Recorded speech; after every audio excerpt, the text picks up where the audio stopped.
Sa Bacolod City, Iloy, isang 3 katuig nga bata nga may cancer sa matres, nagapangayo sang bulig. Kwarta para sa city scans ang cancer patient, ginapaligban sang Iloy. Yaring balita ang atong gintutukan. Tuman niya kabugat ang nabatsyagan sang Iloy nga si Maricel Guiñabo, 24 anyos.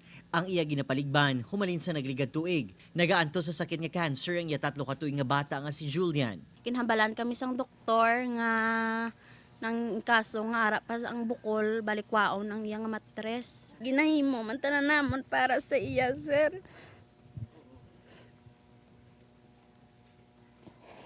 Kay wala maunaan, bra.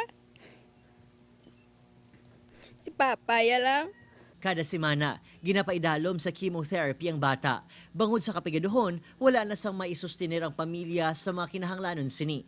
Technician sa isa ka pest control company ang amay ni Julian.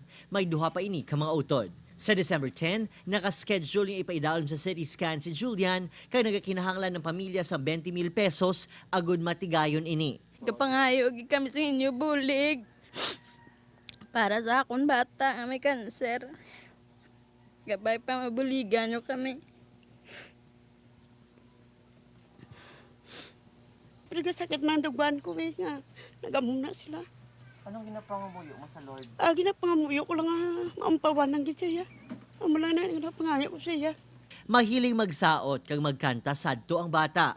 Apang, bangod siya masakit sa matres, nang luya ini kag nagapalanggitom tugas ang chemotherapy. Apisar sini, positibong pamilya nga masugpunan pang kabuhi ni Julian kag malabot sini ang iya mga handom. Sa mga gusto magbulig, makigangot sa pamilya Guiñabo sa numero 0951-717-6024. Upod Kirinod Castillo, Adrian Prietos, 1 Western Visayas.